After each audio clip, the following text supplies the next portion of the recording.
I would like to ask the Minister for Policy and Reform when he will bring forward his white paper on the census and population trends.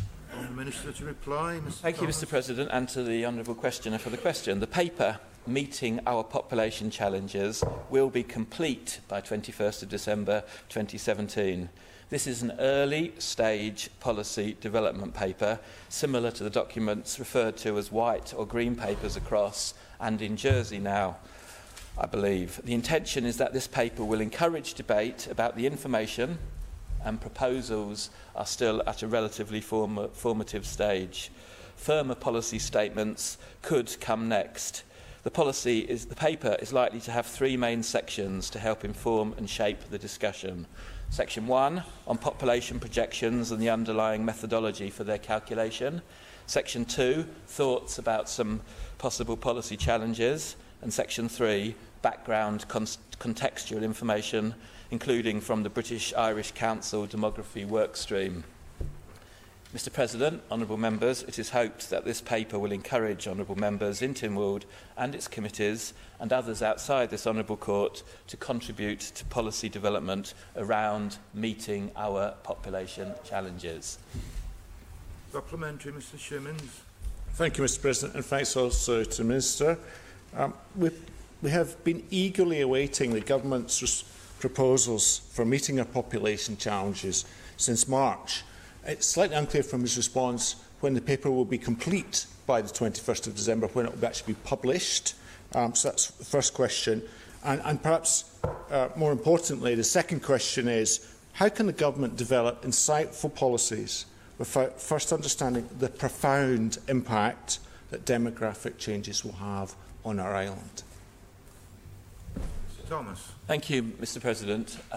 The indication when the white paper was first mentioned was that the autumn would be the date for completion. Autumn in the Isle of Man carries on till the 21st of December, honestly. Winter is 3 months from the 21st of December. The second point is that Government already has its policy response to the population blip that started in April, that went from 2013 to 16 with a declining population, and the population already is rising. So we have our policy response in the programme for government and in the medium-term financial strategy. And we've also already published information and analysis about certain issues. More information is available after the census than has ever been published before. Absolute hard deadline for publishing this information is the middle of May, when we need population projections for the planning discussion around the draft Eastern Area Plan. But I'm pretty confident that by 21st of December we'll be able to complete this work, and as it's based on international standards, on standard econometric and statistical approaches, that I hope that we'll be able, in a position to publish this information more widely so it can be taken into account by others as well as government when it develops and refines and finesses its responses to the challenges we have from population issues. Honourable Member Mr. Peake. Thank you, Mr. President. Would the Minister for Policy and Reform agree that the paper showing the reflection on the census and the population increase, do you think this is actually going to be an important document that the government will then finally offer a policy, a clear policy on the commitment of growing the population and growing the economy of the Isle of Man? Thomas.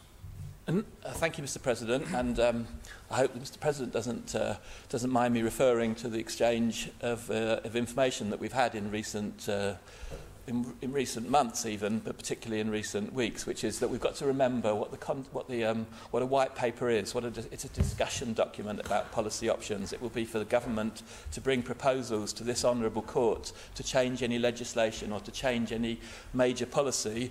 What a white paper is, or a green paper, or a discussion paper, or whatever it's called in the Isle of Man context is a document of analysis based on statistical approaches, econometric approaches, trying to understand fertility changes, trying to understand why young adults are leaving, trying to understand what it means to be getting old in the Isle of Man and what the implications are. And we have some very good analysis of that now, in my view.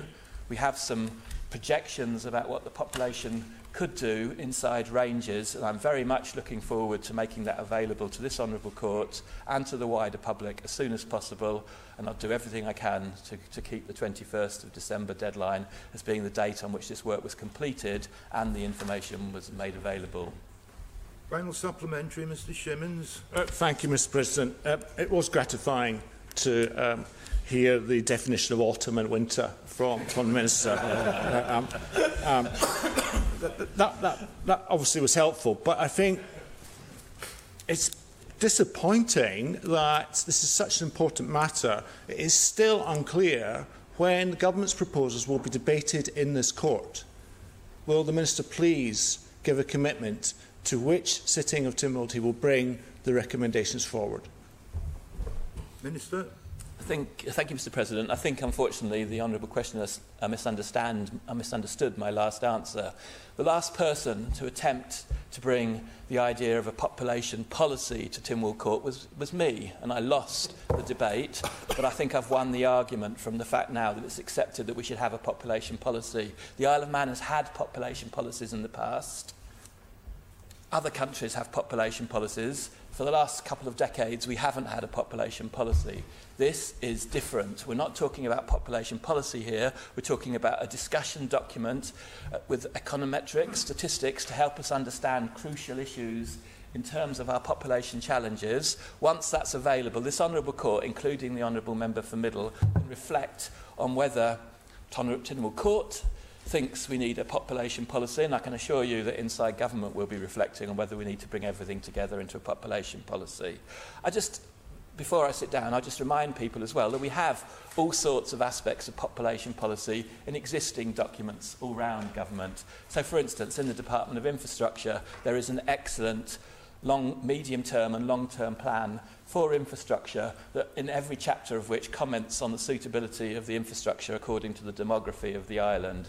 In health and social care, they are racking their brains to deal with the challenges from an ageing population in terms of health and social care provision across the piece. In Treasury and in Cabinet Office, we are trying to deal with some massive issues arising from demography inside state pension schemes, but also inside our own public sector employment pension schemes. So there are all sorts of dimensions of population, and it might well be that we need to bring all those together into a population policy, but that is not what this white paper, this discussion paper, this green paper is all about. This is about laying out the statistical and economic and human issues around fertility, having children, why it is that the fertility rate has declined in the Isle of Man. It's about laying out why it is that young adults leave and at what age they leave and whether they could be persuaded. It's about thinking through the implications of an ageing population, and I'm very much looking forward to having all that information in open by the 21st of December, and I really hope I can pull it off.